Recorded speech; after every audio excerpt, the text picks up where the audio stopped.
Hey, you guys, welcome back to Blunt Blowin Mama podcast. I am joined by a special guest this episode. We're talking about talking to your kids about weed, and we're talking about motherhood, but especially being a mom to adult or older kids or teenage kids. I feel like I kind of have it covered in like the toddler baby range, but let's face it, these kids are gonna grow up. And when they do, you're gonna have like a lot of questions about how to tackle different situations that may arise as these kids get older. They're gonna want to smoke weed, maybe. They're definitely gonna ask you why you're smoking weed, and they're gonna be approached with the DARE program in school. So there's so many different reasons why you should just start talking to your kids about it. But a lot of you guys have asked me, like, can you get some moms on the podcast who have teenage and older kids? I need to know what they're doing. I need advice. And I'm like, I hear you, because I need to know what they're doing too. And I need advice. So we have an amazing special guest. She's an author and a mama, and she's gonna, really drop some gems, I think, in regards to motherhood and how cannabis has helped her in her journey. And we're gonna chat a little bit about her book. So go ahead and introduce yourself. I'm so excited to have you here. Thank you for having me. This is so fun. My name is Wendy Brazill, and I am the author of Why Mommy Gets High.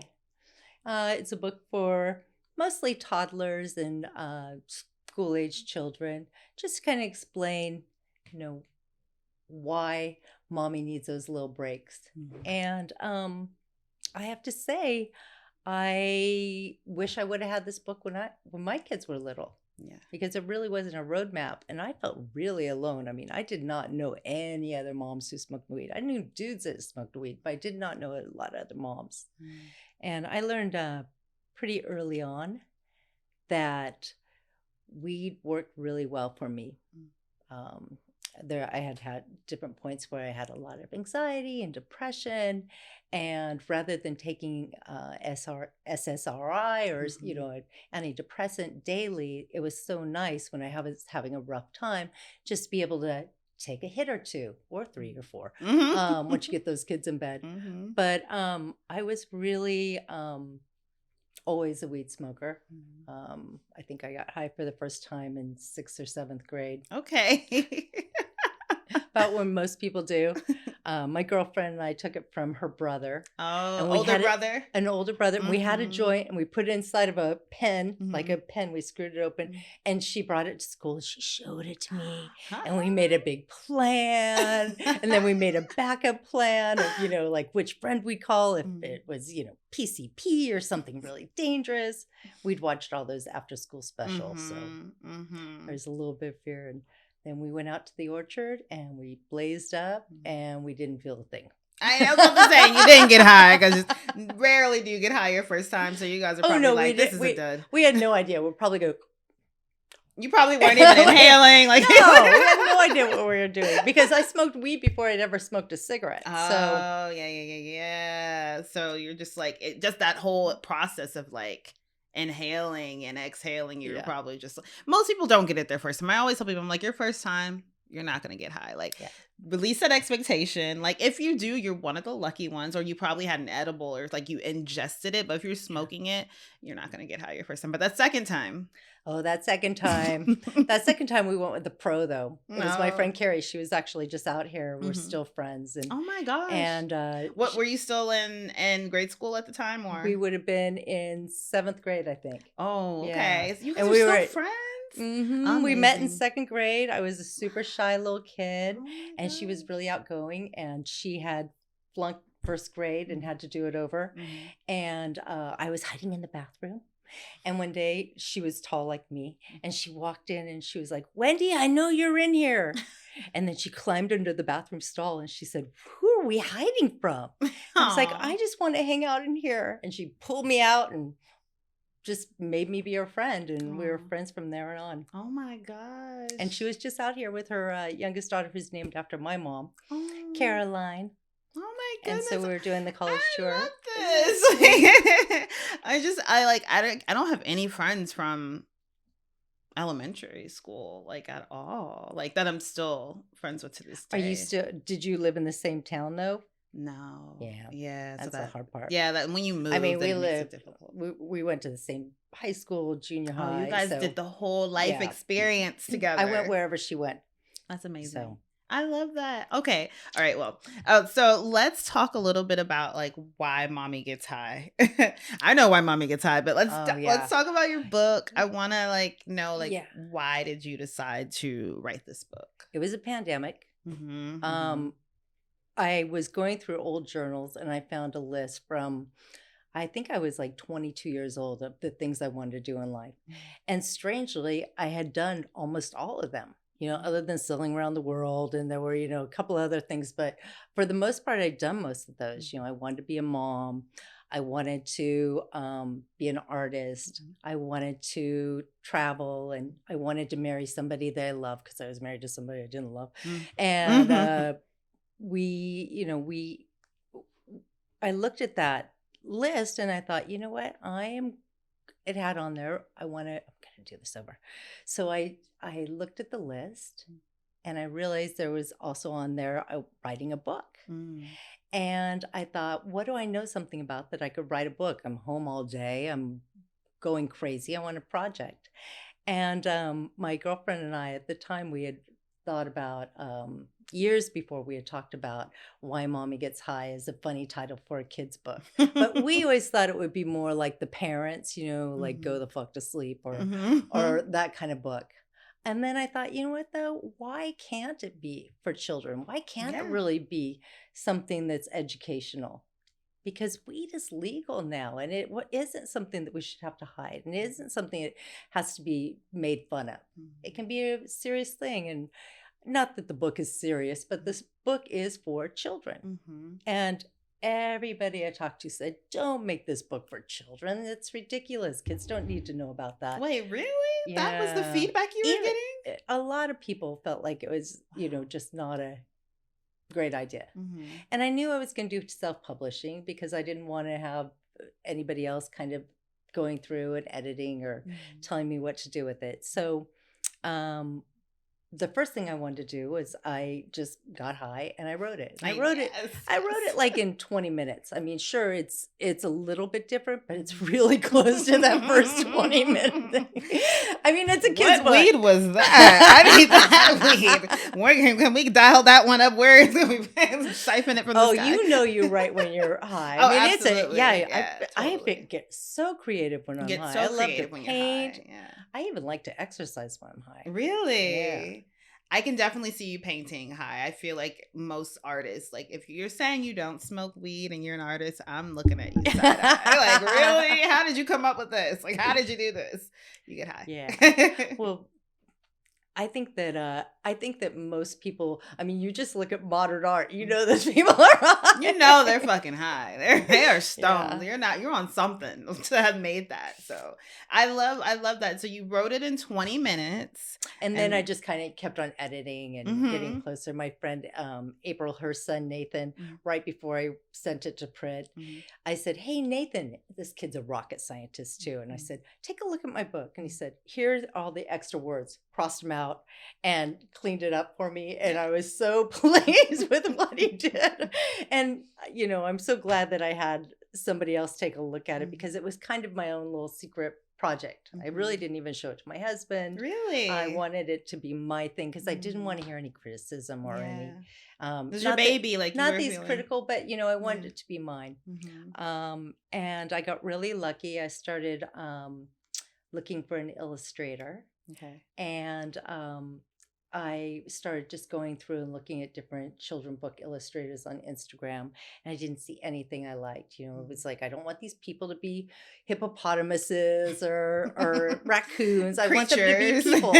Monsters or things that are not human, like want it to have like a human face so that people can relate and say like, hey. So I decided to start looking at video game designers. Oh. And I came across a girl named Danielle. And Danielle, who I got to meet 2 weeks ago, she lives in Munich. And we had one conversation on the phone. And I would just kind of pose how I wanted the picture to look and then send her pictures of what the kids would look like, what they were wearing. And she put it together for me. I mean, this kid, she's the same age as my youngest daughter. She's 26. Wow. And she just did a beautiful job. I mean, I love the illustrations. Yes. It looks I so love good. it's so sweet. She has made the people, and it took a while. She really had a hard time because she wanted the mom to look like a mom. And I was like, no, I'm making her a hot mom. Yeah, Moms can be cute. Moms can be sexy. Why does she have to have that short bob and no, not the bob. Not the bob and the culottes. Like, come on, give me a hot mama. So Mom's got style. Mama's style. Yeah. And I mean, just because we're moms doesn't mean we're matrons. So exactly. I love it. And so we got Why Mommy Gets High. And so out of that, we got Why Mommy Gets High. What are people saying now that you have like the final product? And at first it's like, okay, why are you doing this? But now that it's here, do they get it? Like, my sister won't follow me. I have a couple of friends who, have problems with it. Really? Yeah. So because you didn't tell a lot of people initially, you said, right? So when they found out you did it, they were like, oh. I think that they have a problem with it because they feel as though it's not something that should be discussed with children. Mm-hmm. They still think of it as a drug, although my sister smokes a ton of weed. So I don't really, but she did not start smoking weed until she was done. Now she's a grandma and she just, now she smokes weed. Yeah. And she loves it, and it's the best thing for her too. A lot of folks should have started a long time ago, but hey, I always say better late than never. Okay. It's never too late. It's never too late to jump on board. Yeah, just try it. You never know. I'm always like, because my kids are very much like that at that age where like, I don't like it. No, I don't want it. And it's like, how do you know if you've never tried it? One no thank you hit. You know how I always say, one no thank you bite to my kids. Like, just try one bite. Just one no thank you hit. Yeah. I bet you'll come back for another But I loved what you said on the green room. I think about that a lot because when we were doing that interview, you said, try CBD, or maybe it was Angie. Like, no, I think it was you. But try CBD. You don't need to go with a psychoactive. Yeah. Just try something that'll even you out and bring you down, because women have so much shit going on and in we their have so much anxiety and my gosh, and competition. Ooh, and honey, we haven't even got to the other moms, and our own moms and our own friends, our own best friends, like people like the women closest to us who sometimes don't do a good job at uplifting us. And so it's just like, how do you navigate it? And that's why you feel alone, like you said, where you felt like you were the only mom, and you were not the only mom, but no other mom is going to say, hey, me too.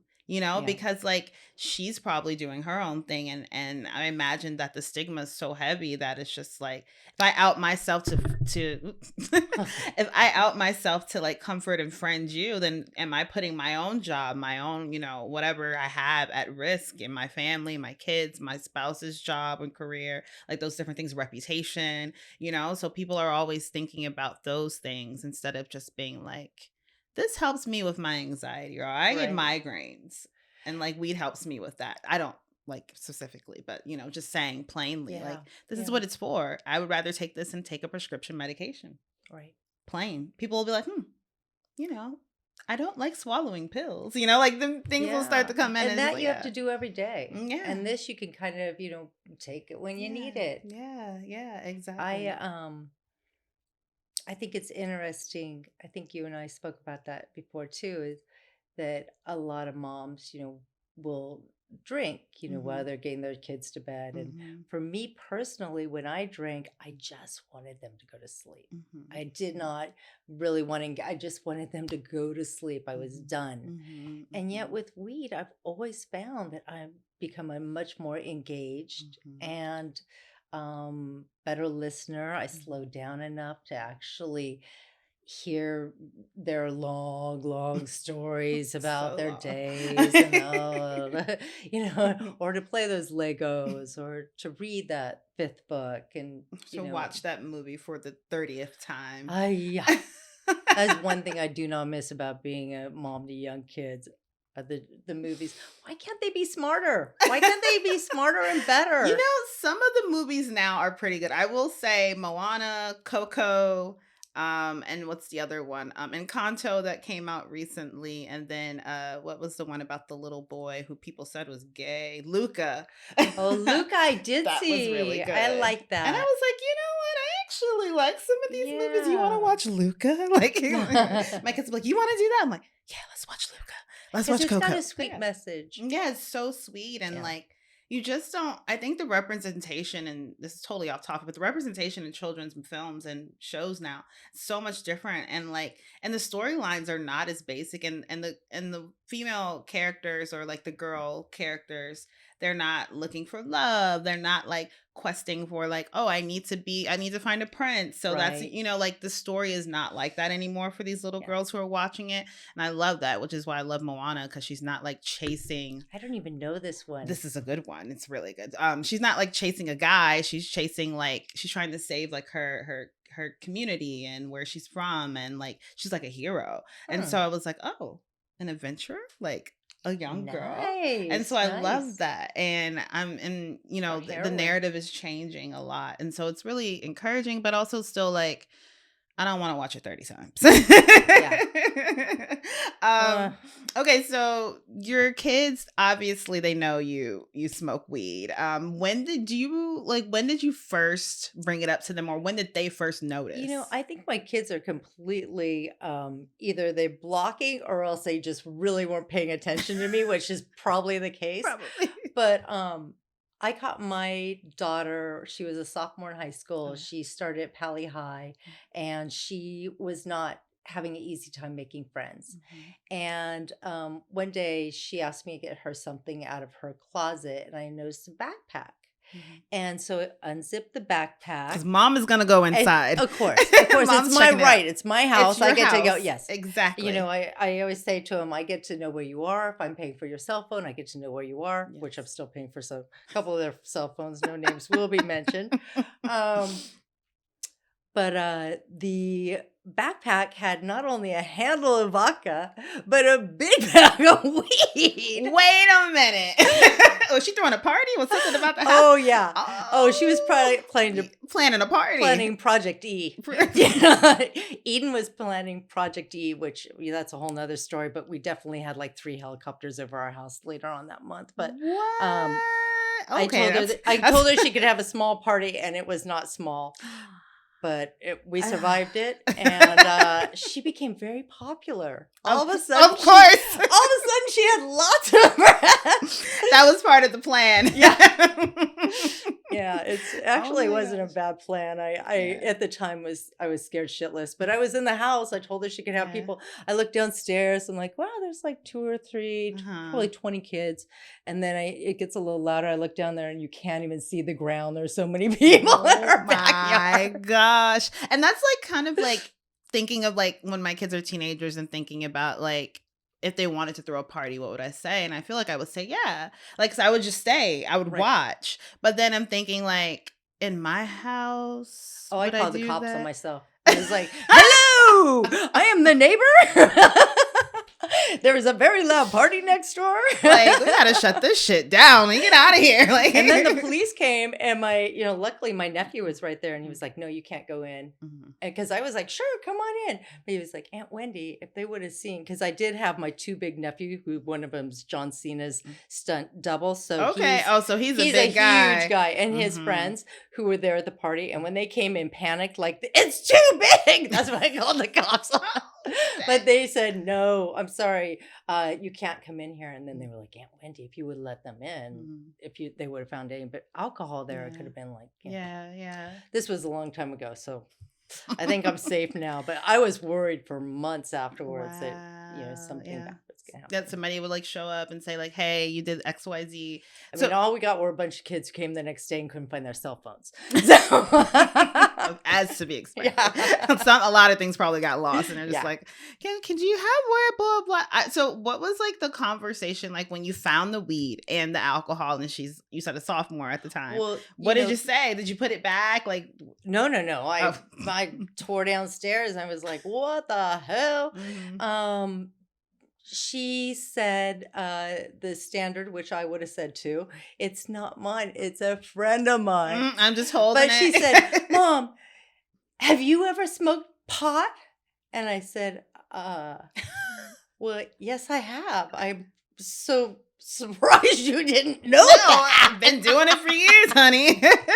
I said, but I use it in a responsible way. You're Right. taking this backpack. I've watched you carry this backpack to school. Like, you can't take pot to school. It seems like a pretty basic thing, or a big freaking handle of vodka. Who got the handle also? Like, where did by that the way, come from? just to this kid is now a grad student and a scientist. She's works at the Everglades Park as an archaeologist. So, I love it. So she turned out fine. I mean, we all are allowed to mess up as teens. Yeah. I feel like, and make bad decisions and do things because we're still like, our brains aren't even developed all the way. So it's like, it's part of the fun of growing up, right? Yeah. But as long as you have a parent who you're able to talk to and communicate with, then I think you'll be all right, So absolutely, I love that you approached her, and I love that she was just like, it wasn't me. Like, it was my friends. Okay. But that was the first time we had our first talk about it. And I was shocked that she didn't know that I smoked weed. Wow. I mean, because I felt like I didn't really hide it. Yeah. We had, friends over at the house, and I know they smoked openly. Right.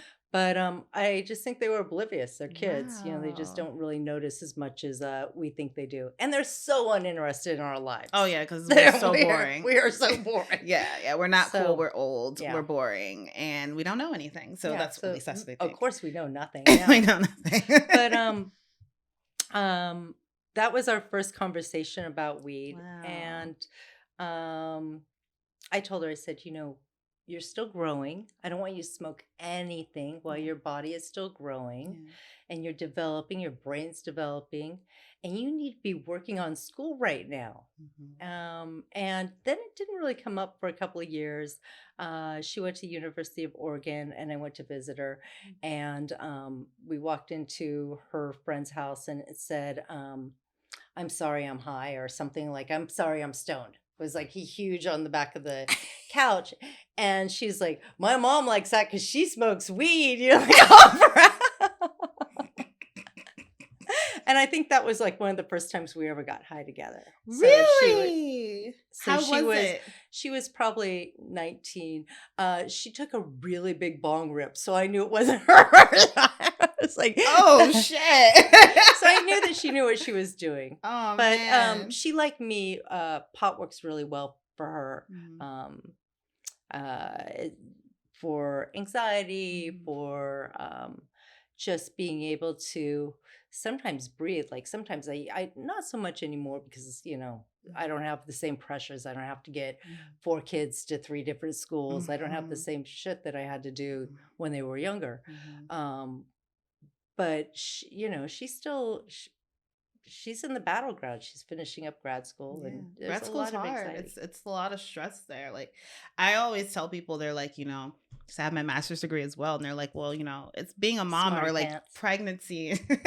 I tried. Like, is that hard? And I was like, nothing is harder than grad school. And I'll stand by that. After 2 kids, I'm still gonna say it. Nothing is harder because you chose that. Nobody made you go back to school, and so it was hard. So yeah, I get it. Did you do it boom regular college and then grad school? I took 1 year off and then I went to grad school. Right. Yeah, I had to take a break. I had to, like 12 years of primary school, 4 years of college, and then you're gonna go and do my program was 15 months because they made it, 18 months. They made it like really short. Oh my gosh, condensed. Yeah, so it was intense as well. Wow. So I just took a break, and I just wanted a break. And it worked out, and I never got another break like that. Not yet. Maybe soon come in the future, but that was the best break of my life. Like, I was I took a year off. I had no responsibilities. I was 21, 22. So I didn't have any responsibilities. I wasn't going to class. I did a counselor job at an overnight camp for the summer. And then I just worked and kind of just I don't know, just chilled. Just what do I want to do with my life? Belly button pick, kind of just what do I want to do? What's next? Do I really want to go to grad school? Okay, am I ready for that? And just really thinking instead of leaping into school after leaving school. Well, I really believe, and I tell my children this all the time, the hardest point of my life ever were my 20s, Yeah. because trying to figure out what you want Figure to it do out. and Yeah. who you want to be, and Yeah. what you want to do with this life of ours. It's such a rough period, Yeah. and I have so much compassion for them. Yeah. Yeah. Same. Mine are all in their 20s right now. Really? Um, How old are they, if you don't mind? so I have Liv and Eden. Liv is my oldest, and then I was a YSO coach, and I had these two little cuties that their dad never picked them up from AYSO, and so I started bringing them home, and then Dad started coming over to pick them up and stay later and later, and I married him. But you should know, if a man doesn't pick your children up from soccer, they're probably not going to be the best husband. So that was a very short marriage, but I kept the kids. Yeah. And so basically, Eden's 26, Montana's 26. Or did Montana turn? No, Montana's 26, Jet's 28, and Liv is 29. Wow, they're so close in age. And then I married another man, because I love getting married. It's my third marriage, and I think I'm done. This is never give best. up. Never give up. My mom's a 2-time divorcee, and she's still hoping that she can get number 3. And I said, I hope so too. You know, never give up. No, I'm not a quitter. Yeah. We love. Yeah. And whatever it takes, as many times. I so got it right this time too. Yeah. I made a list a long time ago. Anyway, that's a whole nother story too. But like, this is knowledge. No, this is good, because people think divorce is, think of it as failure, and I don't think it's failure at all. I think it's you tried. And like sometimes things don't work out, and sometimes people are brought into your life not for what you think they're brought there for. Like I can say, like, if I wouldn't say that things wouldn't work out with my partner, but if they didn't, then I would say he came to my life to bring me my kids. Like, and for that, I'm always grateful, and he's going to mean so much to me because of that. But like, we're also in love, and you brought me love, and you brought me lessons. You brought me these things. So if you look at it that way, and you realize that, like, it's out there, like somebody else is ready to bring you something else if you're open to receiving it. Yeah. I mean, I wouldn't be a scuba diver if it wasn't for that. Oh my gosh, yeah. Right? There are all kinds of gifts. And, as long as we look at the upside of relationships, it's so much easier if they don't work out, to still find the joy or the best part of it. I mean, I got Jet and Montana out of it, and that was such a gift.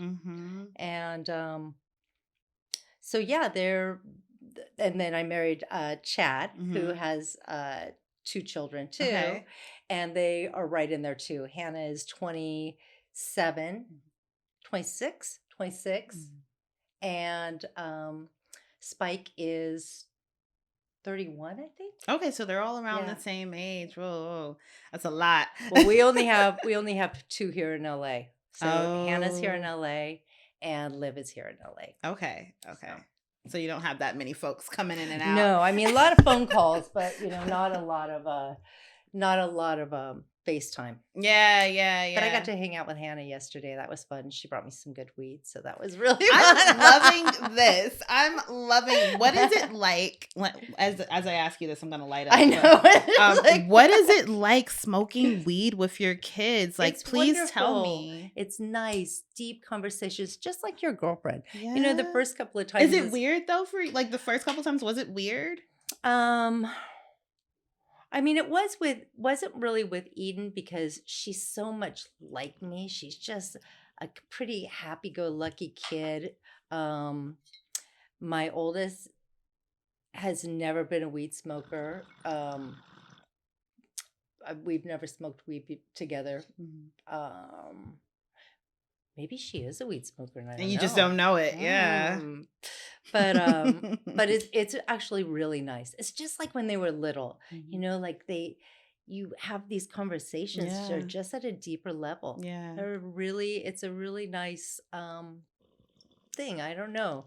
The silliness is there, because so much of parenting is trying to get these kids grown up and trying to raise them, to keep them alive and make sure they're decent people, just to see them as human beings and to have fun with them is really nice. I've actually Eden and I have gone out drinking too after Christmas. My husband got COVID over Christmas, and she and I said, let's run away from home. So we went to Palm Springs, and we hit every gay bar we could. We just had so much fun together. Oh my gosh, Wendy, I aspire to be. It's so fun.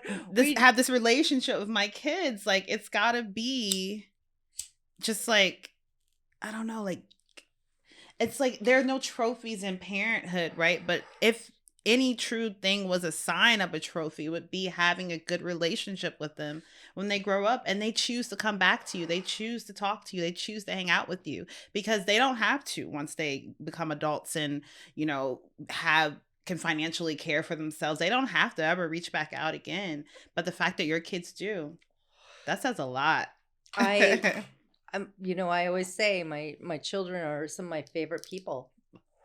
And that's our whole goal, right? Is to raise fun, happy, good people. Yeah. So, here's to that. What are tips? Or like, what's something, like, looking back at like your motherhood journey and where it is now, what's like one thing you wish you would have known about motherhood when you're never going to sleep in again. What the hell? Wait, not even when they're teenagers? Oh my God. Then you really have to get up with them because, well, they don't get up. So, you know, yeah. Oh, yeah, so you got to wake them up. Just don't do soccer. You know. And my daughter wants to join soccer. She's like, I want to join a soccer team. I'm like, fuck, soccer mom life, here I come. It's over for me. But yeah. Maybe you could do a carpool. Maybe.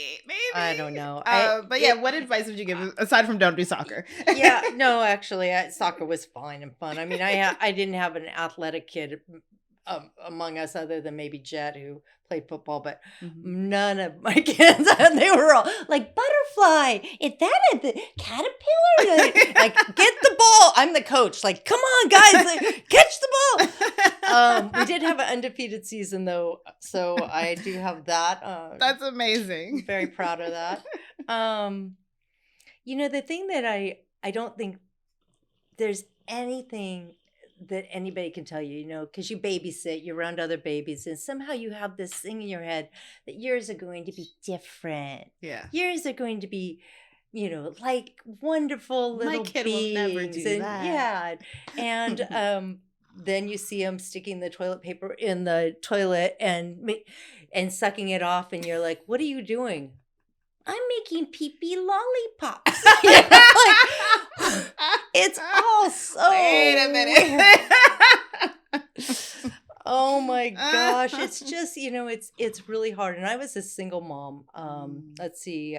We split up when Liv was in first grade. So how old are you? 6, 7? Yeah. And Eden was 3 or 4. Wow. So I was a single mom, you know, and thank God for those every other weekends that I had off. But I think that the hardest thing about it, and the thing that nobody tells you, is it's so much more than a full-time job. It's a grind. It just is. It's a grind, and it's relentless. The parenting.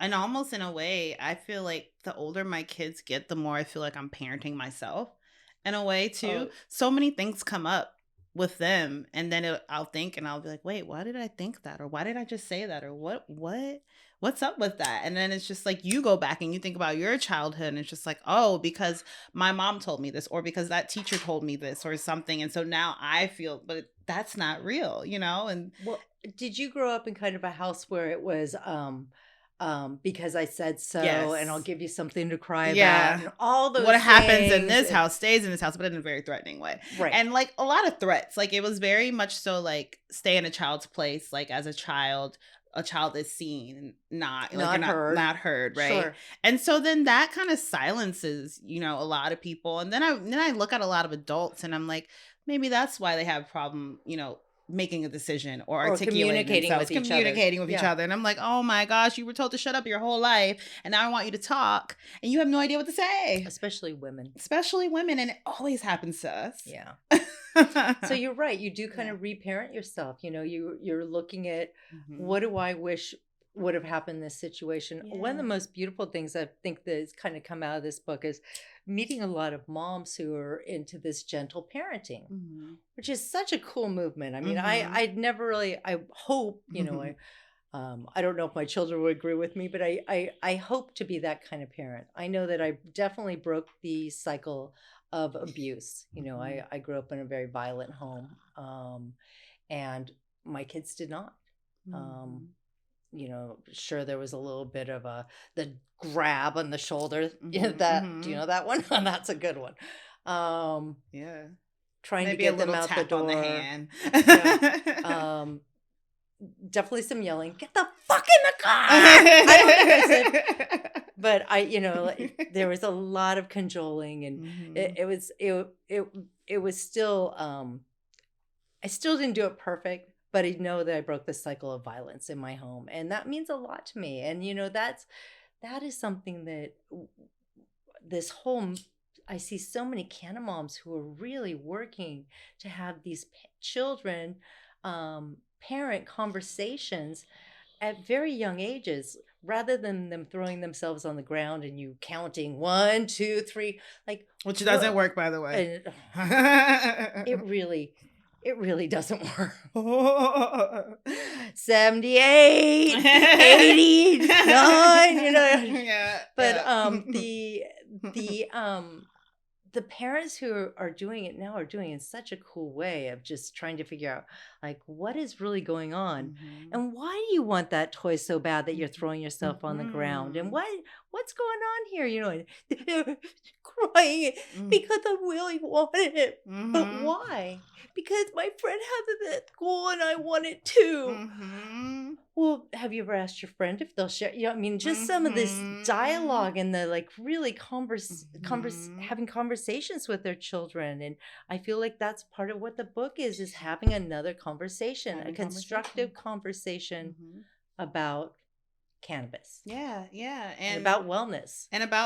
And being able to vocalize it and leading by example. By you speaking up and being open about what you're doing, your kids are watching you and saying, okay, I can be open and I can speak up and it's received. And, you know, we have like a rule in our house where like nobody is like too big of a person to apologize. You know, like everyone apologizes to everyone. Right. I apologize to my kids. They apologize to each other. Like everyone's apologizing because accountability is so important too. Sure, and dropping that ego and dropping the ego, say you're sorry, and being able to be vulnerable and seeing your part. Exactly. And being able to see that, like, hey, if that caused this situation, then, and I knew it hurt you, I'm not going to do that again because I don't want to hurt you. And so like or I don't want to see you cry, or like, you know, I respect your things or your space. And so it becomes one of those things where it's like, it's really important to have. I don't know if I do gentle parenting. I'll be honest. Like, it's gentle-ish. We're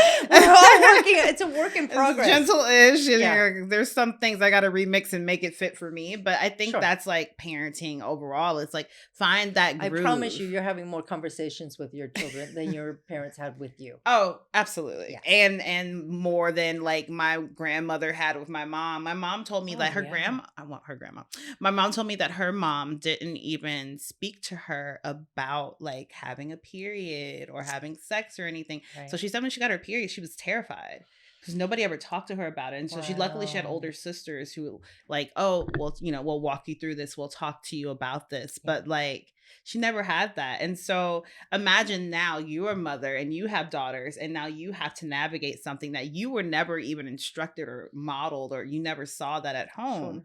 And so it's like there has to be so much grace. Because even when people even talk about cannabis, I'm like, you're doing something nobody has done before.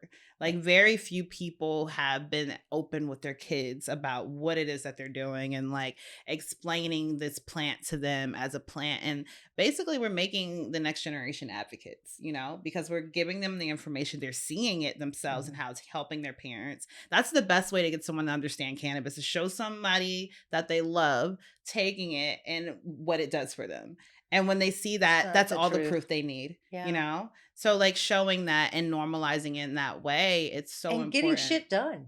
Yeah. I love, this whole meme about that we don't get anything done. I'm sorry, but Yeah, first I smoke weed, you've then I got do more done things. today than you've already been to work and I kids and know. that. I do a lot in a day. Like Yeah. it's kind of insane, but I also have gotten super intentional about taking a lot of breaks. So like right now I'm in my batch recording zone of genius where I'm recording a bunch of podcast episodes so that I can take off November and December and spend it with my Nice. family. So it's like, it's all about balance for me, and it took me this is like my third year in the podcast. And it's taken me 3 years to figure this shit out and figure out Right, that to get 'em. balance because it's hard, but it can be done, especially if you are smoking weed. Yeah. Especially if you got weed. It's funny, when I do smoke weed, I do have to make lists Yeah. because something will start running around in my Yes. mind and drive me crazy. I'll So it's forget like it or something. I just have to write it down, then I can let it go and let it, Mhm. just It'll be roll there. over me. Yeah, Yeah. because I know I've got it written down. Exactly. Um, I'm so impressed with these Canna moms and how much they post, and they're great, just the Me content too. they I come up am with. And impressed too. you're one of them. It's I great. try, but I see like, there's a high society mama and Yeah. who let me be a mom and the mommy Jane. And when are we gonna get together with them? I want to would make that lo- happen. I I would would love to make that love happen. that. There's a Tyler Therapy. There's so many moms. Paint and Puff. And Yep. yeah. Paint and Puff. There's Canna Moms, Canna Bombs, Lindsay. She has like a Right. Canna Bomb company. Anyways, there's so many. And Danielle, And Canna Danielle, mom. yeah, and Weed mom. Highly Angie.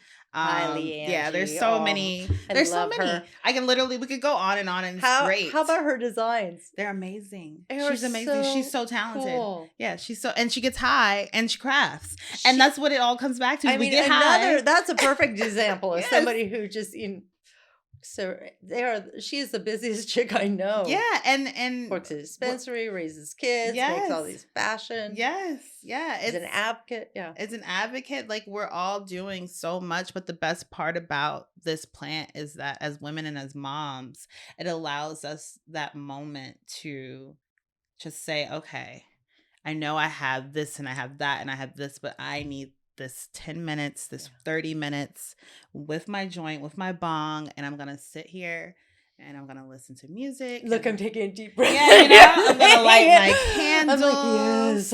And like, it's all about you, and you put your headphones in because your kids are screaming outside the door and you don't want that. You lock the door. You tell like, your partner, do not disturb. Don't ask me where's the butter or where my underwear or whatever you're looking for. The keys. We just had the key conversation right before I left. Hey babe, you know where the keys are? Yeah, my keys. I haven't driven that car in at least 3 years. Do you know where my wallet is? Why would I know where your wallet's at? I don't know. But I love you. But you know what? That's another thing. Do you feel as though weed has kind of helped you be a little bit better with boundaries? Because yes, me too. Yes, I just said to him, it's very easy and no anger, just like, no, babe. Mm-hmm. Rather than getting up and looking and trying to help. I mean, it's really funny. Like, I feel as though it makes me such a better person. Like, things just kind of wash over me. I'm going through a little girl drama right now. As it should, though. It washes over. It just doesn't, it makes everything feel a little bit more right sized. Yeah. If it's a big deal, it's still going to feel like a big deal. But it does kind of take the drama out of things. Mm-hmm. I always say to people, you fight with your man, you fight with your girl, freaking light a joint. It's not called the peace pipe for nothing. I know, that's right. Listen, it happens and I've been talking about this a lot on Blunt Blowin Mama's Instagram is setting boundaries and being firm in those boundaries and knowing that when you set those boundaries and you're firm and you stand 10 toes down in it, you're going to get so much respect from that person, but you're going to get even more respect for yourself because you're going to be like, damn, I did that. Like, I said that. I honored myself and like, I'm proud of you.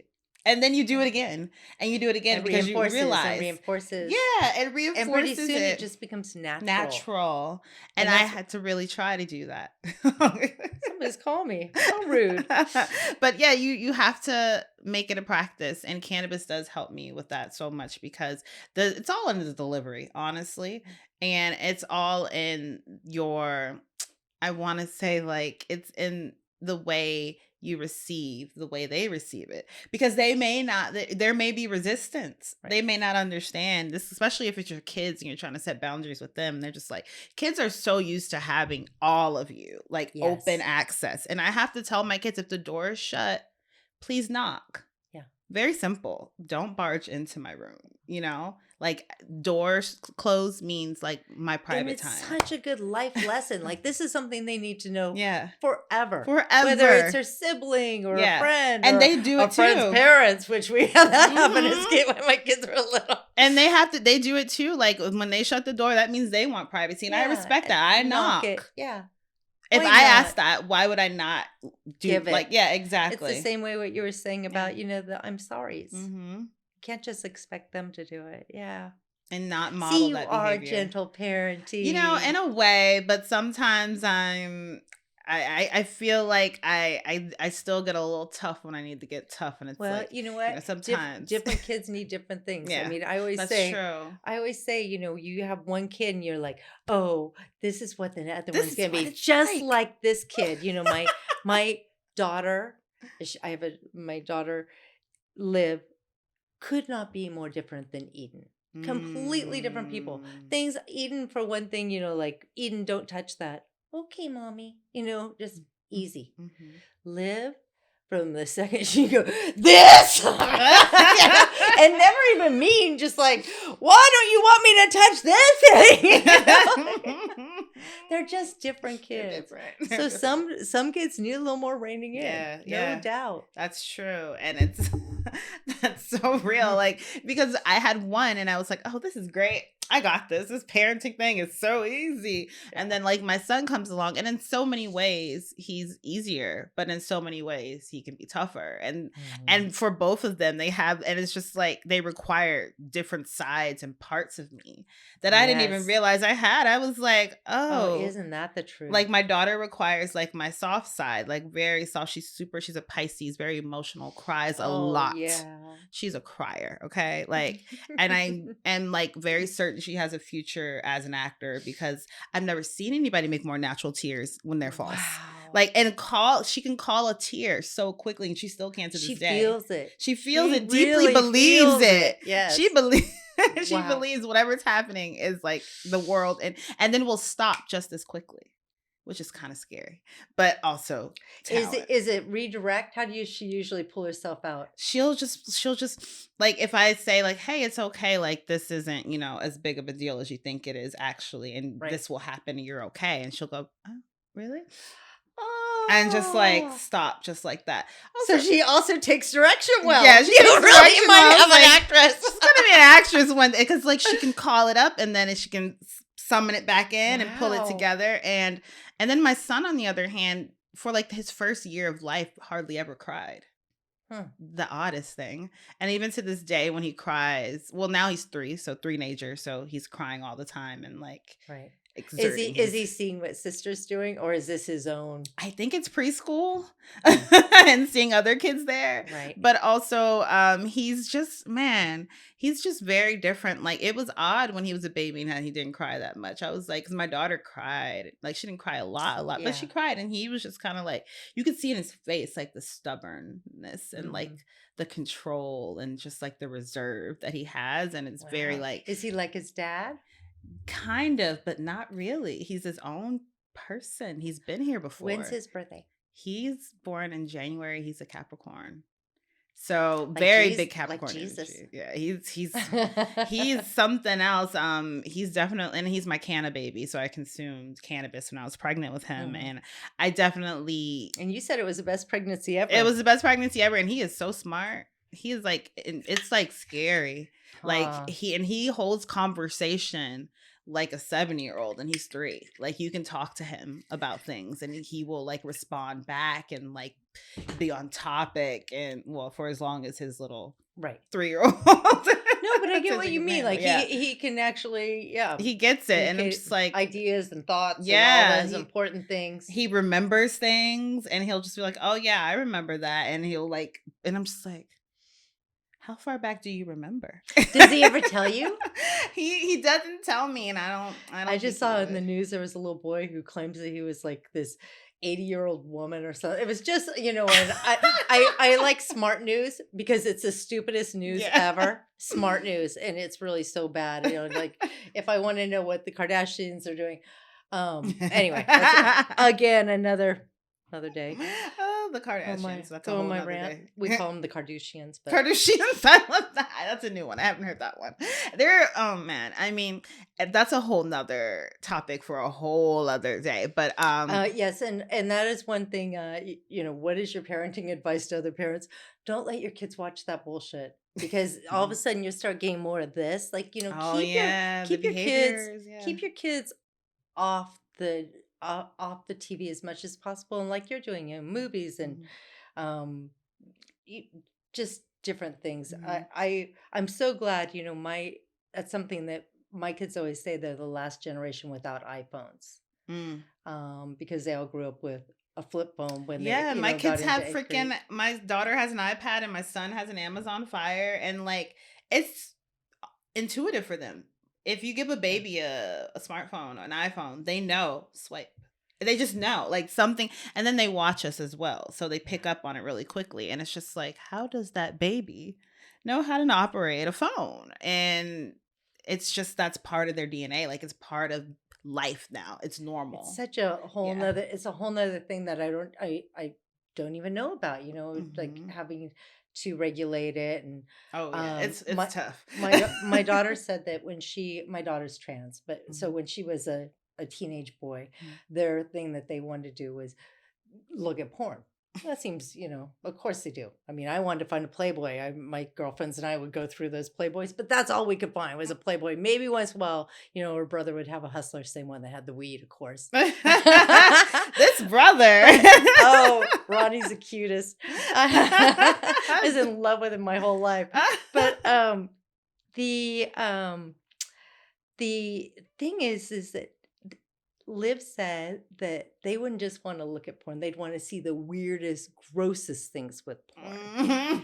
And she says to me, like, that was really damaging, some of the stuff. And they just tried to do a sample group of boys to see what the effects were. And they could not find a control group of boys who had not seen it by the time they were, I don't even remember what the age was. Seemed young, though, like 11 or 12. Wow. So... You just scary. Yeah. Deep breath. I'm not ready for that shit.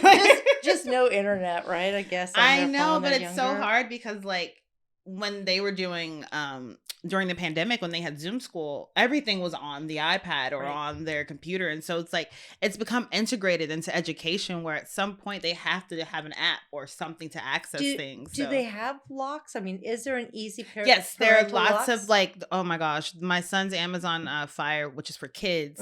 It's automatically preset with a bunch of locks and I have to unlock it myself. Anytime he wants to download something or do anything, I have to approve the request. Oh, interesting. I can actually like have it shut off at a certain time, like, and have like actual working hours that he can work on it.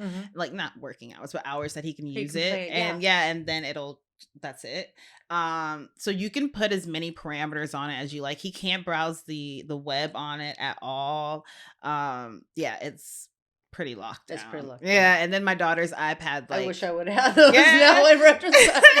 Like I just pick the things I want to download, and if she wants to download something again, I have to approve it. And so it does get to a point of contention with my daughter because she's older and she's like, I really want this app, like this game. And I was just like, I really want you to make better grades in math. And so she was just like, well, why don't you get the app and then I'll make better grades? I'm just like, that is not how we do it the other way around. Right. It's like, I'm not going to get you this game, sis. And like, you're gonna like not do what I want you to do, and you're still gonna. You're just teaching her to wait, right? Teaching her to wait, teaching her gratification. how to work towards something, giving her a little motivation to let her know that things are not given to you, girl. Yeah. Some things you gotta work for them, even in just the smallest little way. Yes. So Can I use your baby pipe? Yes, for sure. Thank you. I did not bring a pipe with me. I thought I'd roll something, but then, like trying to roll right now, I'd have to get a tray. Go ahead, hit that pipe. I brought it for us. But yeah, so this is a little bit of my homegrown. Is that what you just smoked? That's what I just smoked. Your homegrown was so my Topanga weed. Yeah, it's really nice. It's really good. I'm actually gonna make another bowl. But it was really, really good. Did you grow it outside? Yes. Okay. Yeah. That's what I thought. I grew it in my garden. Yeah. There's starting to be some other kids' books about weed. What's Growing in Grandma's Garden was before mine. Mm-hmm. That's kind of a cute little. It's very cute. Mm-hmm. I know there's Walter the Wizard. Yep. That one comes out of the UK. Yep. Which he and I have talked a couple of times. Oh yeah. And they're having a hard time doing it. Getting distribution for that. So, although when I was in Munich last week before, meeting Danielle, the illustrator for Why Mommy Gets High,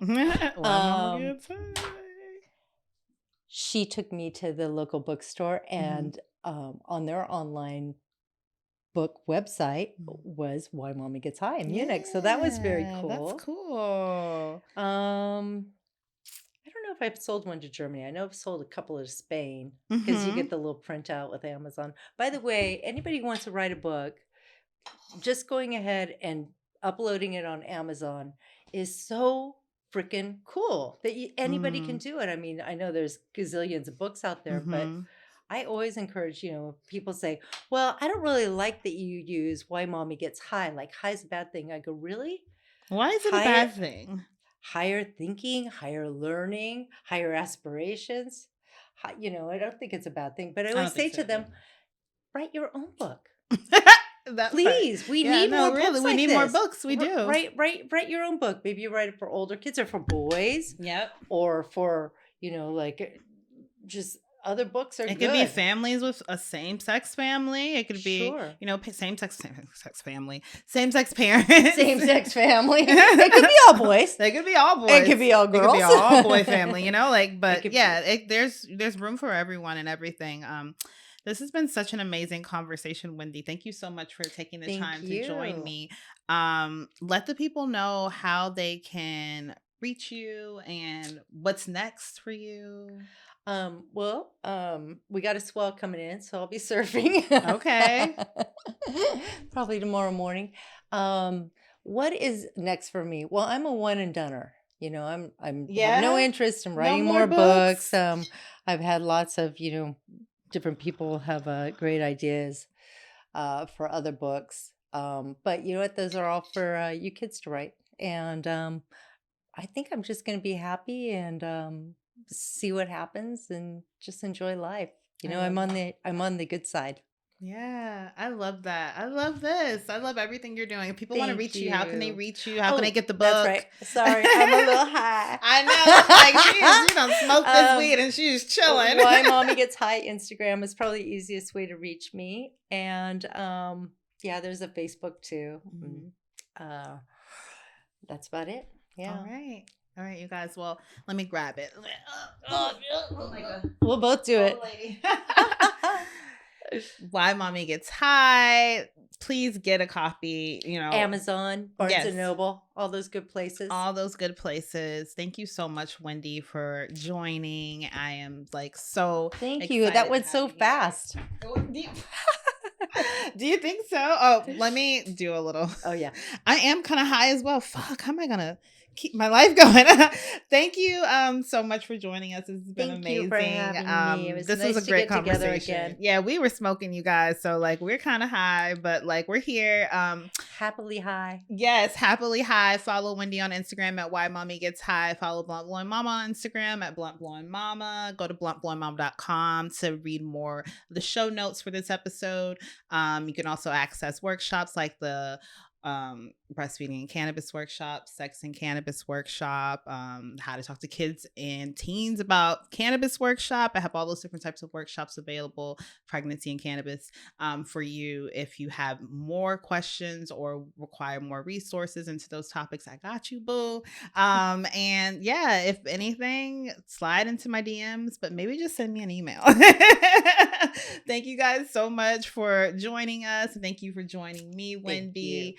I am like excited for my kids to grow up now, like, because if my experience is going to be anything like yours, like I can't wait to smoke weed with my kids. Like I'm like, yes, Yeah, there it's is really hope fun. on the other side. So thank you so much for sharing all of your advice. And you guys, moms who smoke weed are not bad moms. No, they're actually even more engaged sometimes. Yeah, that's it. All right, you guys.